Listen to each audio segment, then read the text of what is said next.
Well, hey, everybody. Welcome to the podcast Creatives Who Thrive. I'm your host, Deven Berryhill, and this is the show where we tell stories from artists who make money to make more art. And so today I'm really excited about our guests, like I always am very excited about our guests. But this one is a person that I met. He's played in a lot of different groups that I knew growing up. He's a producer, songwriter, guitarist, singer.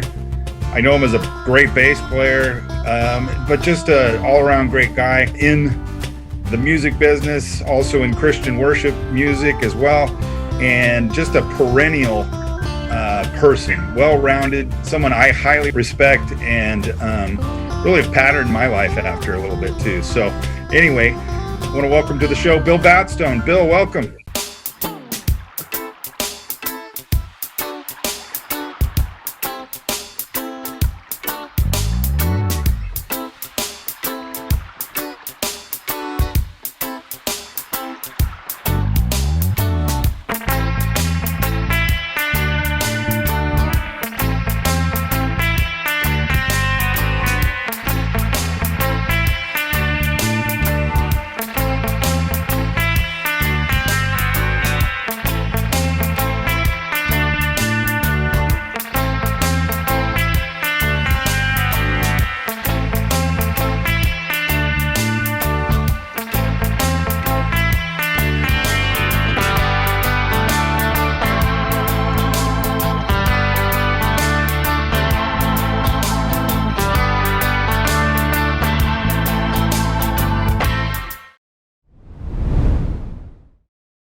If I could get a little personal about it, what was your first paid gig? How much you make? Can you tell us?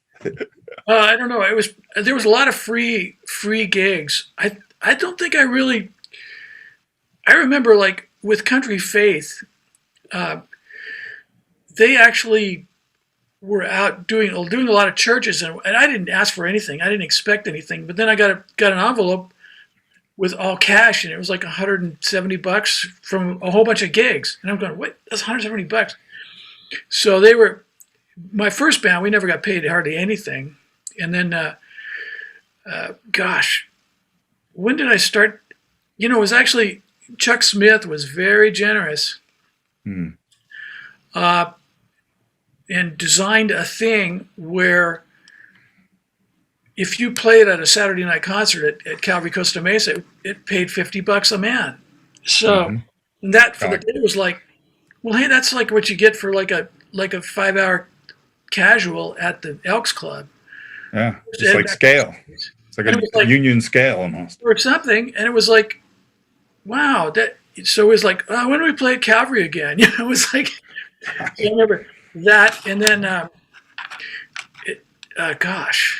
the thing that was shocking to me, was songwriting. Well, let's see, I would with Richie, I was making like $200 a week, on the road, and that was cheap for those days, And I thought, but I was a single guy, my car was a wreck. I lived with 3 other guys in a rat hole, and my rent was $85, and so to have $200 a week and then $10 a day per diem back in the day was just like manna from heaven. And I'd go out and spend it all on gear, buy new amps and and junk. And I felt like, hey, wow, I made $800 that month, and it was just like Yahoo, and I was all proud, So anyway. So you got older though, and obviously I know you'd be married. I know your kids, and responsibilities inevitably starts happening. So how did you transition to a full-time musician? I mean, how'd that happen personally, but also professionally and monetarily? Well, I got paid a kind of a retainer and salary with Richie. That was probably my first steady, but it was a retainer sort of situation, which is, he was very supportive and a neat guy and wanted to, and, we seemed to genuinely care about people. And so he was very generous. So that was a sort of a retainer thing. Well, all this allowed me the freedom to work on songwriting. And now I always wanted to be the next like Leland Sklar. You don't know who that is, or I wanted to be the next a studio bass player that plays on everybody's record Hmm. and that. But what would happen is I'd practice 4 hours a day. I'd practice a ton on bass, just reading, sight reading, playing with the metronome going, sitting there. And anyway, what happened is I write one song, and that one song, everybody kind of go raise the flag, and they go, "Wow, that's really good. That song's good." I'd play him for Richie, and he'd go, "Man, I got to record that. That's really good." Yeah, I my goal in life was to become a studio bass player, or somebody that was like a bass player for hire, that would go on the road with big shots and be Mr. Accomplished virtuoso bass guy. But then I would during that time also I was doing a little bit of songwriting, and I used the same discipline I used to play bass as a bass player, which means getting up, you clear the decks, and then you practice bass for 4 hours a day, or as much as you can stand. You're playing along with records. You're playing along with the Bach cello suites. You're trying to be going to hear players at night. You're trying to get a decent sound. All that player stuff. Well, anyway, I would write one song a year, but that one song people would go, "Hey, that's really good. Why don't we record that?" And so they would record that, and I started getting royalties for songs I'd written. And so it seemed like where people would go, "Yeah, you're good on bass. We like you. We want you in our band. We want you to do this." But the songwriting thing was just like, "Oh, we really like this. This is really good." And then plus I started getting paid decent money for that. I mean, I was so that was like, wow, this is something else. It was just a lot of community affirmation and then business affirmation were happening because of my songwriting. So that led me to a few different things. As a result of working with Richie, I worked with another music manager who had managed Crosby, Stills and Nash and Poco and Peter, Paul and Mary, and had been a kind of involved in all that whole scene. And he put me together with a songwriter named John Batdorf, and we put a band together to try to get a record deal and different things. And that it ended up not working out. During this time, I got really involved in Bible study as far as like reading the Psalms every day. So in addition, I was really trying to be a songwriter, writing pop tunes, for whatever, trying to get a record deal with my friends and rehearsing a lot in LA and trying to make it all happen. My devotional life was completely dedicated to the Psalms. So I'd wake up and read a psalm and then outline it, see what's the message of this, and I go from 1 to 150. I did, kind of in a year, with just my own little private devotional life, and I'd always be thinking, well, these are all songs. How do we make music out of this stuff? And I'd grown up in the early Jesus movement, where you take a very literal Psalm 5, like create in me a clean heart. Yeah, right. Oh God, Yeah, stuff like that. exactly. Yeah. It was very literal, and that kind of annoyed my artistic sensibilities. I thought, like, gosh, that it's very devotional. And you can, as soon as you hear it. So I felt I was kind of a snob, I guess, and so I thought there's got to be a way to do it really great. Like, what about George Friedrich Handel, the way he did the Messiah or something that had some class to it, or Brahms' German Requiem. Now that had some classy renderings of the scriptures with musically as deep as you want to go, so emotional and just the full package. And it wasn't just like somebody banged it out. And I was being a musical snob, which I repent of a lot. But I wanted to be like the greats. All dealt with the scriptures, like a lot of the German guys from in the 17 and 1800s. It was all scripture text, because they were hired guns for the church. Sure. But they sure killed it creatively, and I wanted to be a part of something like that. And I spent a year just studying the Psalms on my own, in addition to kind of scratching around, trying to create, have music gigs. And I staggered into a meeting by accident. I bought a new truck and I wanted to show my friend Bugsy, who was by this time, he's the guy who got me involved with working for Richie Furay initially. Yeah. So I walked into his office. He was working at Maranatha Music at that time. And I walked into his office. Hey, I bought a new truck. You want to check it out? And the president of Maranatha Music walked through the room and goes, hey, you're a songwriter. Because with Richie, I'd had some minor success. I'd had a song that had gone to #1. And from that, I'd made like really good royalties for me. And I was like, like I can live on this. So while I was getting good royalties, I just practiced. I worked on songwriting all the time, or I was writing all the time, and then studying the Psalms, doing different things, and then ended up. The president of Maranatha Music walks through the room and he goes, "Hey, we're doing a project. I want you to be part of this meeting." And I knew him from day one at Calvary Chapel. So he walks in and invites me into a meeting with a great musician songwriter. And he says, we want to do something. We want to try and stretch out our praise music here a little bit. We want to stretch out the Psalms. We've sort of ignored them. So here we go. Let's try this. And they said, well, we have a little bit of a budget. We can pay you a per song deal. If you want to submit some songs, we'll pay you like a little flat rate for doing this. And so immediately the machine was already within me was already well oiled. I was already tooled up to be an everyday songwriter, and then also somebody with a deep interest in the Psalms, really wanted to do this, and then loved, the music that other composers had generated from the Psalms. So we started a project called Psalms Alive. It gradually evolved. After about a year, it evolved into that. After I created a ton of demos, and then worked with a friend of mine named Tom Howard, who's another genius guy, great orchestrator, a piano player, and a Christian artist in his own right. And so I met him along the road, working with Randy Stonehill and Larry Norman, two other kind of Christian music pioneer people that I traveled with. Sure. Before.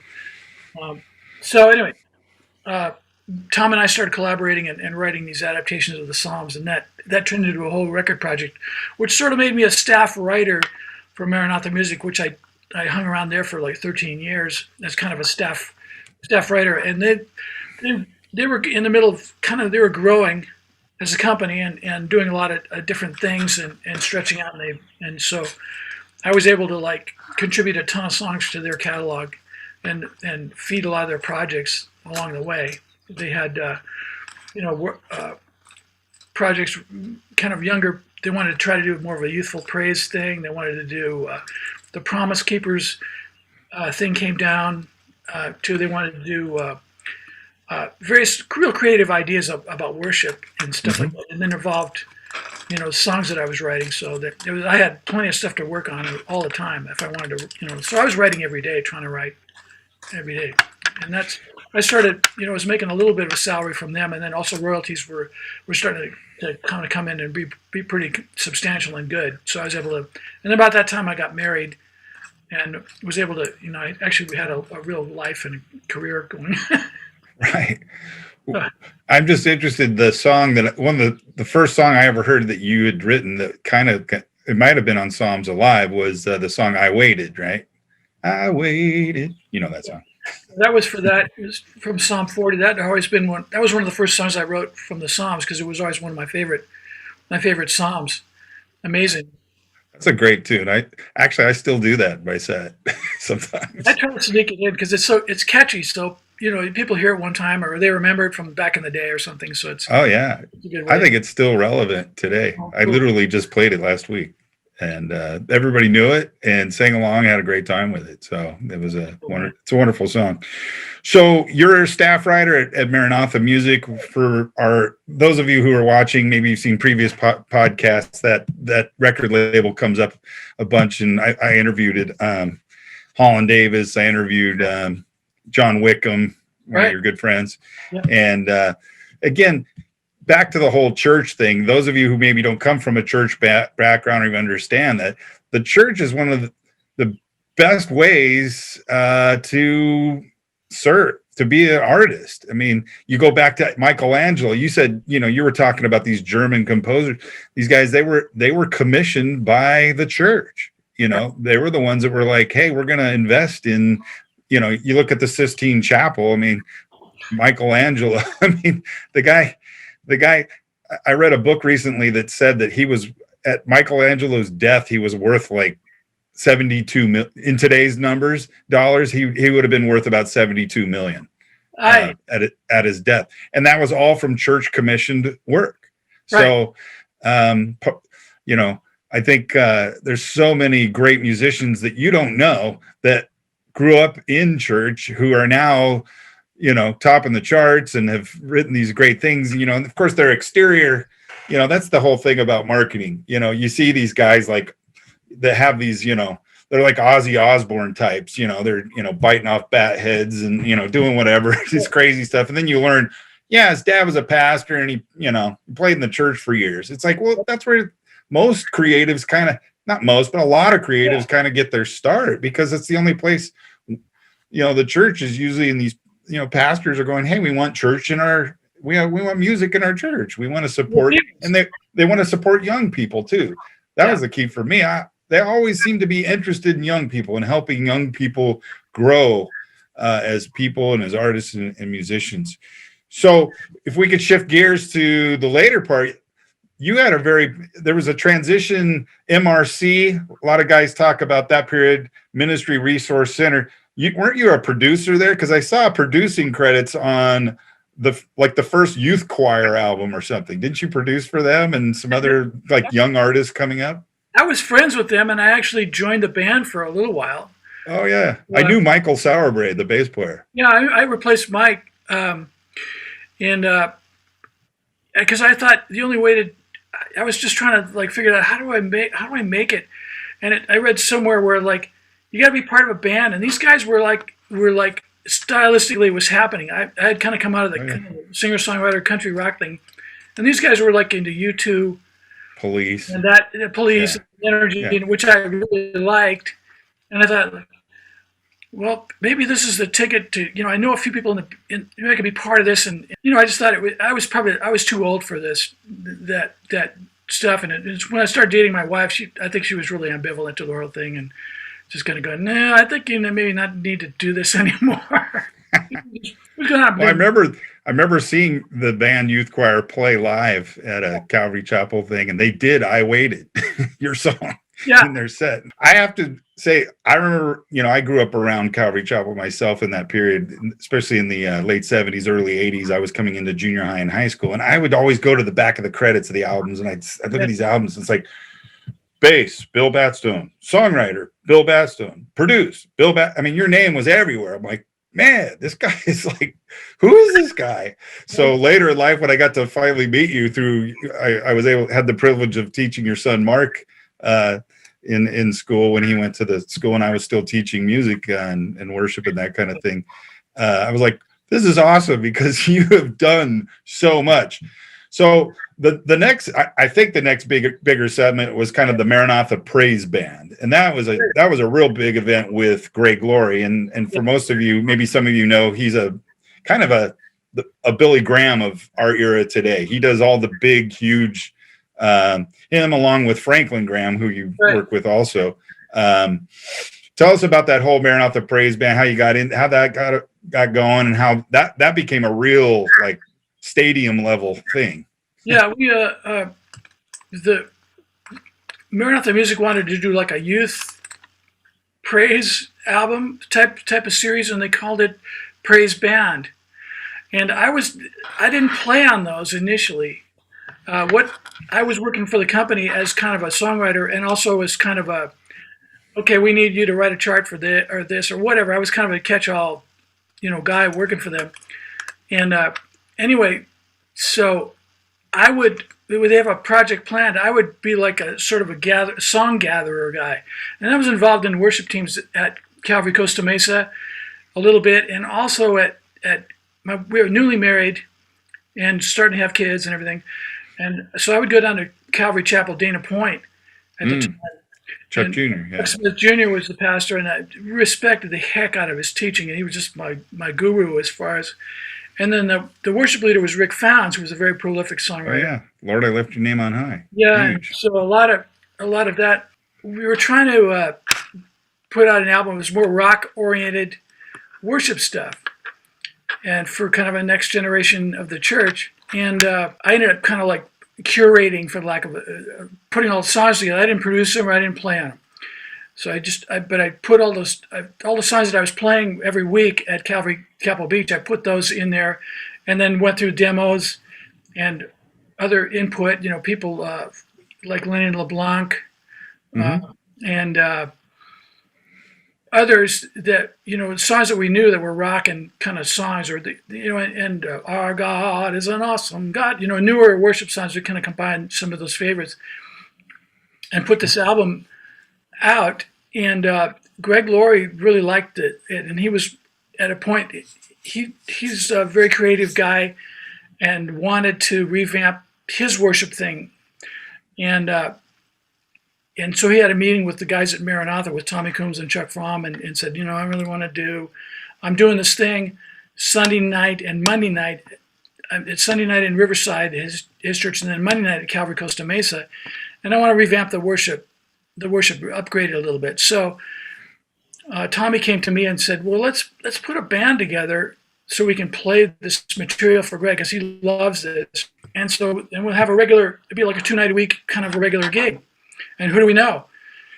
So the first guys I called were like people I had already done gigs with. Bob Soma on guitar. I toured with him and recorded with him a lot.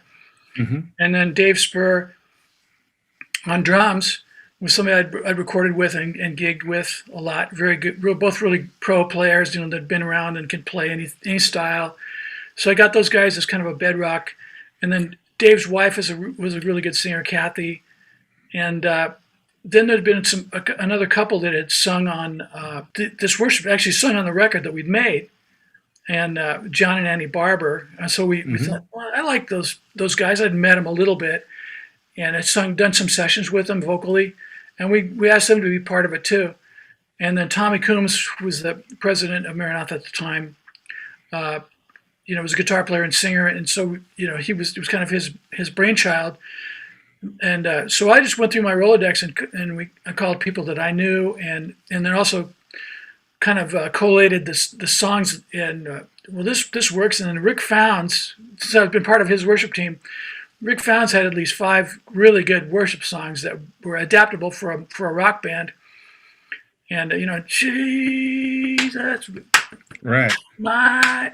Well, I remember those Maranatha, those first praise band albums was the first time I'd ever heard a contemporary Christian worship album where the bass and the drums were mixed like a rock band. I mean, up to that point, it had kind of been, you know, seek ye first kind of stuff, you know, or, you know, humble thyself, you know, had that very kind of almost choiry, you know, praise strings, all that stuff. I mean, me growing up, I was just like, you know, I was starting to lead worship, and I would take songs like, because the arrangements were so kind of dated, in my opinion, it didn't relate with anybody my age. We were just worship music. To play worship, you were not cool. That was just not a cool thing. And I would do it because people like Kurt Beidel, I don't know if you know him. He was in Narrow Road for a while. He was my 5th grade teacher. Cool. And he would have me come into class with him and play these songs, but the kids would look at me like, it's cool you're playing guitar, man, but you know, that ain't AC/DC, let me tell you. You know, that ain't you know, the Ramones, you know, or whatever. That's not cool. Because that was what was big when I was a kid, right? They'd be like, dude, that's not Zeppelin, man. You need to play like Zeppelin. And I'd be, oh, okay. So I would take some of those pre-praise band day songs, and I used to call it the praise. I'd be like, what if Zeppelin put together a band for church? What would that sound like? So I started doing like Humble Thyself in the Sight of the Lord with like open E. You know, you can always go great with E minor, right? E minor and D. And I'd have the drummer just be like laying on the hat. You know, when I first saw you guys play that live, seeing you do Awesome God, and he came out with that big down on the lead, I was like, whoa, okay, we got something here. That was cool stuff. So it did transition. How many albums did you guys do? We did 6. Wow, Yeah, that was and a good. so it was we did a. I'm really proud of some of it. It just I was able to be there and kind of like pick some songs that ended up working. I guess I had my instincts had been trained in working in the church for so much that I knew this is probably going to work. It's not going to be like your traditional thing, but I could see people resonating with the message of this song Yeah. or, or something. We eventually you guys started bringing in soloists too, right? Like I remember when Crystal Lewis came in, Right. didn't she do like Shine Jesus Shine or something like that? And you guys kind Yeah. of picked that up and Yeah. We would do. She was a real revelation because it was basically. Come Uh, Just As You Are. That was yeah, huge. she would do that, and I mean, she had some songs from her. She was just starting a kind of her own career was kind of starting to take off, and she was really dynamic and was kind of like a great like she was like a warhead to have at a live event because she could just bring the soul thing Oh right yeah. out. And then so our band was professional enough to be able to kind of step up to her level and bring out our best in her. So there was some really cool moments. Yeah. Yeah.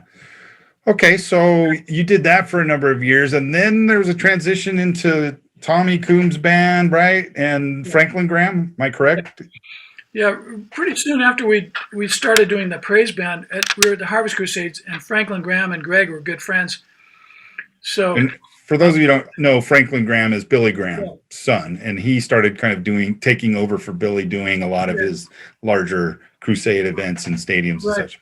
yeah. Anyway, go ahead. So uh, he met us from us working with Greg, and he sort of poached us from from Greg in a sense. Greg was doing like maybe one large event a year, and then at that time, and then Franklin had all these little events in towns like Tucson, Yuma, Arizona, Sure. little tiny towns in Canada, all over the Midwest and the East, and because Franklin was just trying to, he was had been running a very successful relief organization called Samaritan's Purse, and that was growing like crazy. But Hmm. then he was challenged by his mentor to devote some time to crusade evangelism, and sort of, I guess, keep the family name out there because his father had Parkinson's and was getting, was in his 80s, and Sure. The, so that was looming on the horizon. And Franklin is a great leader, and so he was trying to slowly develop as a public speaker. He didn't really what he hates being compared to his dad. hmm. Uh, it's a very unenviable uh, comparison because Billy Graham was just like the master communicator of the 20th century guy. Right. I've gotten to see him a lot.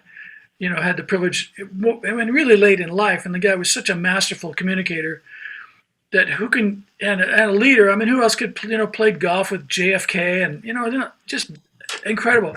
Nobody who's going to compete with that. So Franklin never wanted to fill those shoes. So he always wanted to have his own little spin on it. So he wanted a younger band and younger music, and still kind of the tandem thing of running a relief organization that's doing something for people. And then in addition, keeping that proclamation thing on the other hand. So anyway, so we started working pretty regularly, like doing maybe 10 or 12, 13 events a year with Franklin. And so that caused some scheduling conflicts with Greg, and so Greg had to put together a new team to do. And this is after a few years. We kind of became like this. We were the house band, but then our scheduling became a little spotty, and we were a little harder to get hold of. And at the same time, there was business challenges at Maranatha Music. There was new leadership had come in, and had done real well. They were going in a different direction, and so we were no longer, we were kind of an independent entity, the praise band, and the company kind of claimed, well, no, we own the name praise band. You guys can't go out as the praise band anymore. We basically own the concept. We want to call the shots as who's in the band. where we want more of a direct relationship with Franklin and Greg, and trying to insert themselves into this. And so I quit. Tommy Coombs did not quit the band, but we all quit Maranatha Music kind of en masse, and then launched. And I went and signed a publishing deal with EMI in Nashville because I thought that was what I was supposed to do. I was supposed to continue and be in Nashville. Seems like this place is happening. I need to go work with people out in Nashville and do that. So, and we still working with Greg a lot less, although I kept doing Monday nights and Sunday nights with Greg. And then that's how I met Hans Ives, who's now Greg's worship leader. Right. And we had a band, still Greg. It was sort of a junior praise band thing, but I kept going on it because it was like, this is what I do. I'm in bands and I sing worship, and I'm not going to just quit and do something. I'm going to keep doing this. And then at the same time, I was traveling a lot with Franklin. Well, that's a very interesting, because I remember watching that from a distance, going, how are you? It's like Tommy and, like Bob Soma, that whole kind of crew you were talking about, John and Annie Barber. They, you guys were, the Tommy Coombs band is kind of where that led. And it sounds like Tommy started making his own recordings. And we had to change our name because of legal stuff. Yeah. So. But you were still like Hans played guitar with the Maranatha Praise Band, I think, in the beginning a little bit. I think I saw him, it came in as like a lead guitar player, or they were phasing him in. I don't know how that happened. Maybe you want to share a little bit, but all of a sudden, but I saw you, when I say perennial, the way you were able to kind of split your chips, if you will, and split your bet on a couple of chips and stay current in that. I was baffled. I was like, wow, how do you do that? I mean, you're that guy who can just, seem to keep, you're playing on both teams somehow. I don't know how you did that. No, it still continues.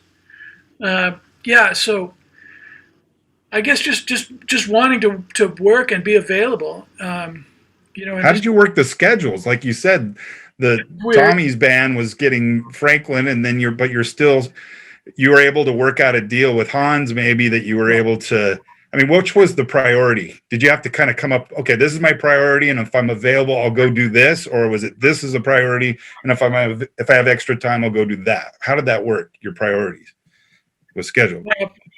I eventually went on staff with Harvest.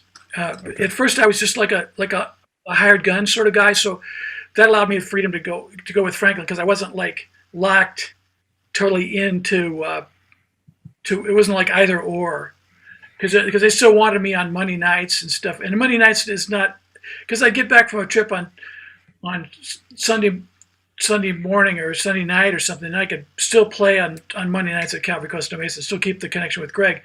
And Greg at that time was still only doing like one large crusade a year. Well, they would do a few smaller things around the country. Rochester, New York, or there'd be stuff in North Carolina or in Central California, smaller things. It wasn't like mega. Whereas Franklin was a little busier, a lot busier.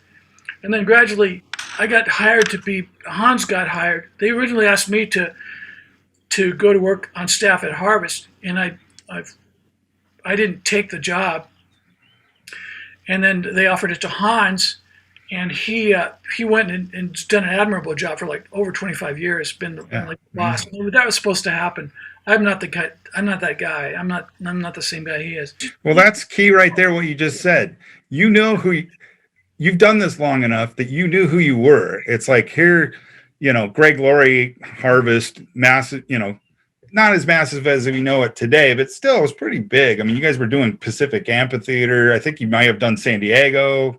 I remember seeing you guys down here, and the records, the albums, the whole thing. And it's like you were offered kind of the pole position there. I mean, and you said, no, that's not my calling. And then and then they approached Hans, and of course Hans has been awesome at it and has done a fantastic job. But you were able to kind of recognize I'm not that guy, but I'm this guy, and I can serve better and be a better version of me, and a better service to humanity, so to speak, or the musical worlds that you're in. That was very wise. That's huge. A lot of that stuff is not I'm not smart enough to be able to figure that out. I think it's a lot of like divine intervention as far as like God. We're always kind of waiting on God to move. In a certain way. Well, God, why don't you move? But then there's a whole your whole life is God's been hitting a home run in so many areas of your life over time. We expect stuff to happen right away, and we expect an instant insight, and that doesn't work like that. I think, and you look back and you go, "Wow, God really saved me from myself so many times," and that was another a definite thing. The timing of that in my life was perfect, and stuff, and then Hans was the perfect guy.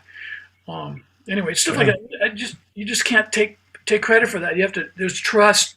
We always have to trust because it's always a tightrope walk of like what's going to happen next, and never more so than now. So and you look back at a history. It's always been a history of like, well, how did I get connected with these people? Why did I meet this friend of mine in high school? You know what I'm talking about. Well, I think a lot of creatives, this show again is, creatives who thrive.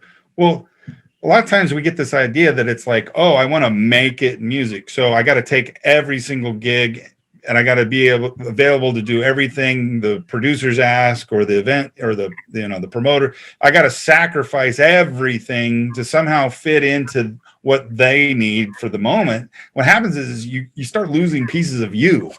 Your person seems, it's like, especially when you get choices like two great choices, oh, should I do this band and this band or just this or just that opportunity, go on tour with these guys? Or, I feel like artists, sometimes we get stuck in this thing, especially young, when we haven't, our priority. When you're younger, you're able to do a lot because it's just you're single. Like you said, you can live off $800 a month and that works.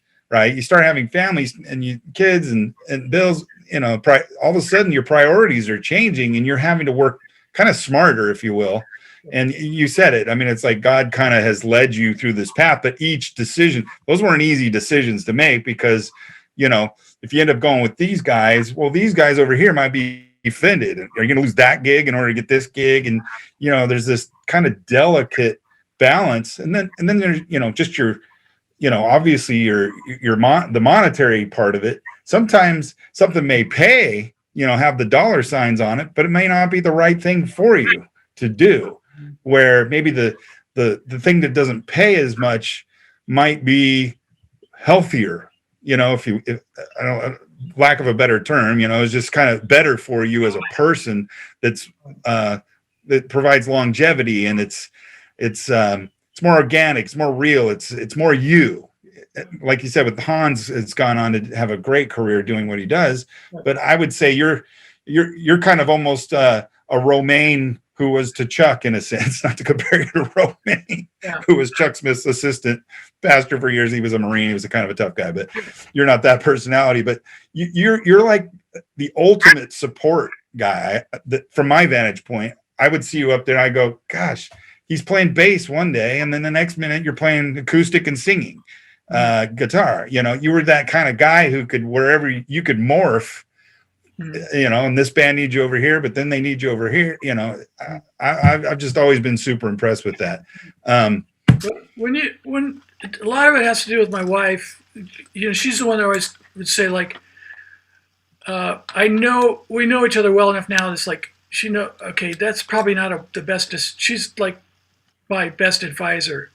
Sure. If she's not into something, then it's probably not good. Oh man, my wife does the same thing. Like I'm facing even this week, I'm facing a few things that are like really opportunities that are like lifetime, like, wow, I want to do that. That's, and it's like, she's like, well, if you do that though, you're going to miss this family of thing that you committed to, or this church event that you committed to. That's so huge. Cause I've done some stuff with like Promise Keepers it would have killed me. When they came out, they were doing these massive. I don't know if anybody remembers that stuff. It was like 25 years ago.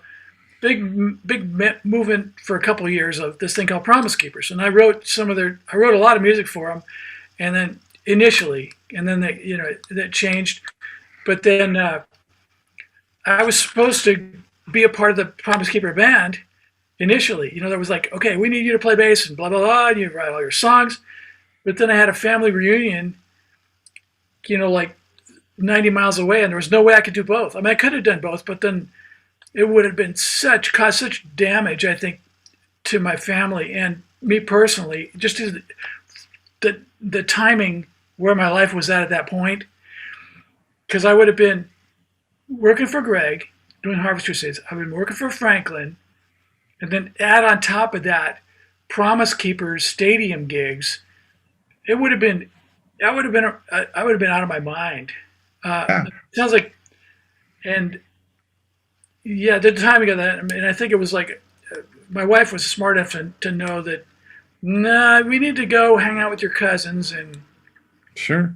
And Yeah, because sometimes, just because the opportunity comes doesn't mean you're supposed to take it. Even if it's, like I said, if it's got money on it or it's got opportunity, everybody's going to be there, right? All the yeah, who's who of, yeah, Christian music got invited to that thing. yeah, And to Promise Keepers, and everybody made some money, it was just yeah, huge, right? It's right, kind of a cash cow on multiple levels, yeah, let alone a very dynamic spiritual uh, event. But at the same time, it wasn't right for you. And that would have put other things out of balance that you're supposed to be a part of and be a meaningful part of, particularly your family. I mean, the family events. I mean, I remember when I was dating Wendy, one of her tests when we were kind of in that courting period. I remember her family rented a sailboat, a 38-foot sailboat to sail to Catalina. And sure enough, a gig came up.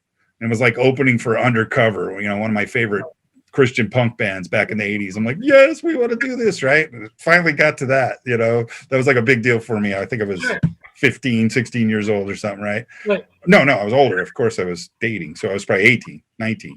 So she's like, I was tempted. I remember coming to her and I'm thinking, honey, I got this opportunity to go play with one of my favorite bands. And she says, well, we're going to Catalina on the boat. My dad's rented this boat and it's this big, all her brothers and sisters are going to go. And of course I love sailing. So I'm like, I wanted to do it too, but they conflicted. Right. I remember that being one of the first big tests with her. And she was like, I could tell, your wife gets that tone, or your girlfriend, my girlfriend at the time, that tone of like, you better be there kind of thing. And sure enough, I made the right choice. But the good thing is that gig ended up being horrible for some reason. The PA blew up and, Right. I ended up going with the family and I had a great time, and I've been married 35 years now. So, it all worked out for me, but it was that choice, right? Sometimes those good things, it may not be for you, even though it looks good from the surface. It's not a long-term good solution. So, Exactly. well, Bill, we've talked a ton. I appreciate. I'm going to edit some of this, obviously, down for our podcast is only like 45 to an hour. But what I want to do is give you a little space to talk about what you're doing now, if there's anything else in there, and then two, if you were to go back. In fact, you can answer this one first. If you were to go, Bill Batstone today goes back to the 22-year-old Bill. What would he say? Okay, I have a whole Words of advice. I think I might have put this up online. I have a whole Bible study on this. It's on billybatstone.com. Okay, I good. believe I have a devotional that I did for when COVID first started. But anyway, then I have a whole thing. Okay, this is what I would say. I would say, don't sweat it. Trust God. Stay connected, but don't sweat it. I mean, the anxiety of just what we're talking about. I'm going to miss this gig. I need this. If this record deal doesn't happen, I am dead. Right. That type of stuff happens, or the phone rings, and it's like, hey, you know how we were supposed to go in the studio, and then we were gonna go on tour this fall. Forget it. Oh, or you go to a meeting. That we were going to do all this stuff and we're ready to go. And we probably got a $300,000 advance. It looks like it's going to go. The Mr. Big heard it and they love it. Oh, God told me I'm supposed to go into the ministry. See you guys. Now that stuff's all happened to me, and it's all been for way the best. And I'm not kidding you. That sounds like I'm I'm full of it, but it's really No, no, true. not at Don't all. sweat that stuff. Trust God. Stay connected with good people. Uh, Mm, my wife and I had a good talk about that today. We're just, always evaluating who's in our life that's not negative. I mean, you need to minister to negative people. You got to, always have people that you don't like in your life, and you're going to. But then, who brings you down? Who takes you away from? What kind of is it socially? Are you? What kind of habits are you developing with what you're doing? And I would say, yeah, do your homework. Even when it doesn't feel like it, you do your homework. You practice stuff that okay. You got to trust your instincts that are God. Let God pickle your brain with the scriptures first. Scriptures and prayer, they will never mess you up. A lot of the stuff can mess you up. A daily thing, however that happens for you, you have to do that. You have to be connected every day in some fashion. I developed my own way of doing it. I'm not somebody telling me how I'm supposed to have devotions. Never worked for me. I had to develop my own way, my own prayer life, thing that I do. The type of music that gets me in the worship state is might be not your type of music that gets you in the worship. Those types of habits, developing them. Be diligent. Uh, for me, I'm a morning guy. I try to be working out by 9 a.m. I try to write as much or doing something. I'm not writing so much right now. I'm doing other stuff which I'll tell you about. But be patient. It's going to happen. Be generous with what you know. With all these things, if you do this stuff, then opportunity is going to present itself. If you maintain good character, righteousness, faith, hope, and love, the scriptures, it's all timeless. All this other stuff, trends, what's popular now is going to fade.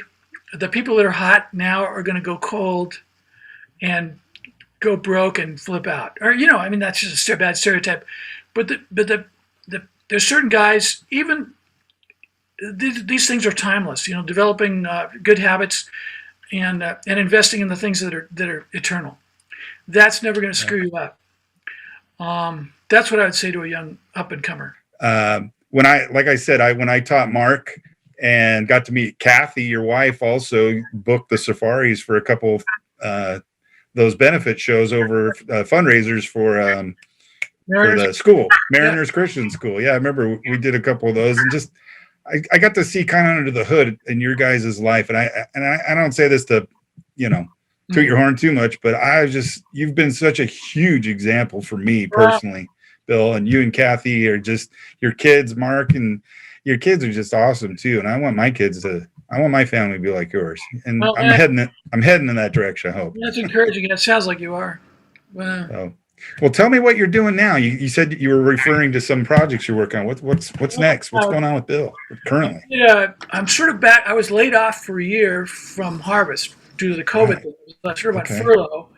Wow. And a lot of it's with what happens in the working for a church and you're in the worship music thing is that especially if they're image conscious and media conscious and they want to get out there, they want to if you're going to have a big online presence or a big TV presence, they don't want they want more of a youthful look.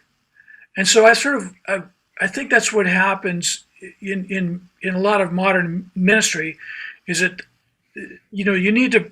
It's really great to raise up the young generation. That's all about investing and so people like myself who have been around for a long time need to figure out a way to transition into the more of the mentorship, the nurture of which I think I do sort of without trying. I have a lot of people in my sphere of influence that I influence. I'm one of them. Like, hey, I'm mentoring you. Let's open to Revelation 18. I mean, I do that stuff, but I think that needs to be more my gig rather than being on stage on TV or anything like that. I think that has a code date to it, and that's what happens if you're on staff at a church. that's very media conscious, and you're going to wear yourself. Okay, we need a 22-year-old version of you Right. to do this, and knows stuff. And fortunately, there are those guys out there, Right. but we need to be looking out for them and helping them out. So that happens. So I'm recently back, kind of in the saddle a little bit, just doing more of an auxiliary sort of thing. And I was doing that before I got laid off at Harvest. I was doing more of the satellite campus thing, and just kind of being the lifeguard in a sense for younger worship leaders. I'd be playing bass in the back, not leading, but just in kind of, helping support whatever the was supposed to be happening. And so right now, what I'm doing is I'm going over to lead worship at a church in Maui. So I'm kind of doing my own. I'm kind of preparing for that real heavily, as far as I really trying to get the songs together, taking some risks with some newer songs, some older stuff that I feel like of mine, and just maybe it's a little, but I'm just trying to go now. How would Bill lead worship at a church, rather than this is Harvest, Riverside, Orange County, or some other church that I'm really familiar with, and they do it. They're doing it, and this is dangerous because but what's my voice as a worship leader? And so I'm really working at that, trying to create song set lists that are very diverse. Maybe I'm getting dangerous here, but a little bit of some new, fresh, original songs. Good. Some old hymns, and some current stuff that's really great. Phil Wickham stuff, or Redman. The playlist that's going on right now that's burning up the charts. You need to have that, and stuff that that's early, maybe stuff that came out in 1995 that still has value or something. And I'm thinking thematically how maybe nobody will get it, but in my mind I'm trying to create thematic set lists that are work like when I sit there with my arms folded in the back of a church watching a worship team go, I'm kind of going, that's really great, but what if it would dynamically shifted into here, and what if these lyrics here really were thematically a little richer than the typical? So I'm always trying to fight that envelope. So I'm spending a lot of time trying to develop that. That's awesome. Taking up a lot of my time right now. Staying on top of playing bass. I'm playing bass at church a lot, so practicing. I have a practice routine where I'm reading, doing a lot of sight reading and trying to keep the chops up. Playing an upright bass, so that physically it's so demanding. It's like I'm not playing every day of the week. Playing an instrument that's physically demanding, so that when I play electric bass on Sunday, it's like swinging a lead bat. I'm a bass player. Anyway. So I'm doing those sorts of things. I did a really great children's album last year, based on an incredible book called "The Kite That Bridged Two Nations." My brother is a children's author and songwriter, so I collaborated with him on this thing, and it just, to me, it was out of the park. It's called "The Kite." Nice. I think it's on my website, BillyBatstone.com. Yeah, there might be some links to it, but it's just like. It's not a Christian book per se. It's a book about a real fun historical event that happened in America in 1850 regarding a bridge over the Niagara River. And it's all new original songs that are really a blast. So I'm the voice of the main character. Nice. Vocally. So anyway, I've never done anything like that because I was a snob about kids music, because I'm going, but if kids music can be really fun, because the rules are thrown away, because you can do anything. Right. While, as long as it's convincing, I guess, I don't know, stylistically, there's a lot of ways you can go with kids music, and I had no idea. Instrumentally, you can have fun with it. You can do humorous stuff. You can get goofy, and just be free to be a wacky guy. So I did that last year. That was a huge thing. Right now, I'm mainly concentrating on just, to build 2.0 as a worship leader. I've always been a sideman, and I get these opportunities once in a while to be the worship leader and be the band director and just trying to shape something. Like how do we upgrade this? So I'm not just to satisfy my own thing, but I think people like a little bit of freshness, a little bit of sense of new stuff, but also a sense of history combined, the balance of a brand new stuff that rocks the house, but then also, wait, this guy in 1882 was great too, and honoring that, and even kind of adding a little Americana sort of feeling to it, where there's real instruments. It's not so much of modern guitar and keyboards are incredible. They're great. Modern production's fantastic. But just going back to something where all these people are in a room and they just play music because they enjoy it, and the fireplace going, a little bit of that, and so that, anyway, just experimenting with that stuff. And then Very cool. I'm kind of looking forward to the future, as far as I'm really lame on social media and modern record production, things like that. I don't stay on top of stuff. And when I look at the way the world is going, like the fact of, like, if you look at like Spotify and different things, the fact that they had 4 million subscribers maybe a couple of years ago, and now it's 400 million. So there's people still want stuff. They want music. I think we're in kind of maybe a birth pangs type of moment now, where there's, business wise, it's kind of hard, it's very challenging. But I think that might, not that nothing's going to sort itself out, and then who knows how long, God's in control of stuff. But as far as, I think we need to keep at it, keep our chops up for for opportunities to come along, because when it happens, it's going to happen fast. And if you're the right guy in the right time, and still maintaining relationships, educational relationships. The education world is something I've never tapped into that much, and it's staring me in the face. Yeah, big time. Wow. Aspects of, I'm still around at the church, so I need to be I need to be in a nurturing capacity, encouraging, even if I'm not the main songwriter or the guy on the spotlight. I need to be a nurturing guy, going, hey man, because I'd say 95% positive, and then if there's opportunity for a little bit of, maybe we could have done that 5%, a little different. Just be that guy. That's my job, I think, right now. Anyway. Yeah.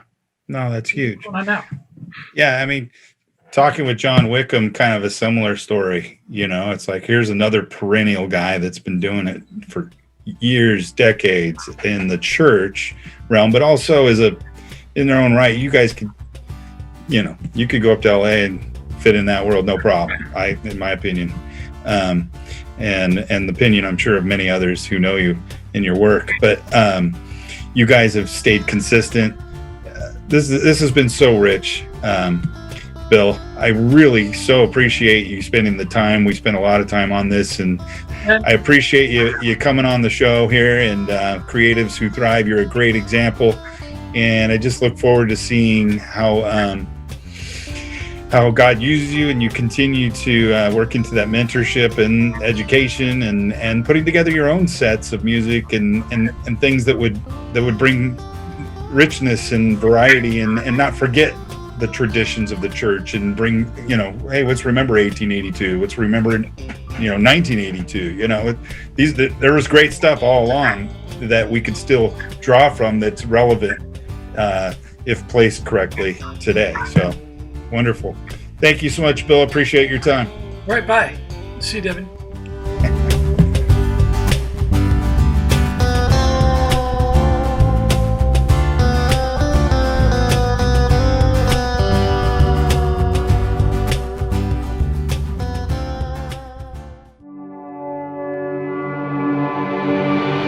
Hey, this is Mike Stan from the Altar Billies, and over here to my left, your right, is Mr. Deven Berryhill from the Termaliners. That's right, and we're going to be having a show up here real soon on October 17th, Where at?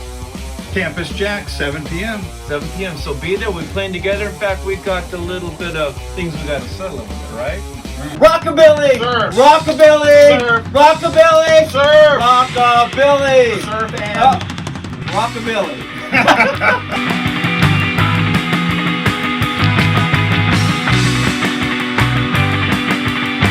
Scratch No, guitars. no. We're talking 1960s. Fender basement amplifier. Sun Studio Carl Perkins. Dick Dale, Dick, dual Dick, shelvins, tank reverbs. Hey, come on down, be this, be a lot of fun. Rockabilly! surf.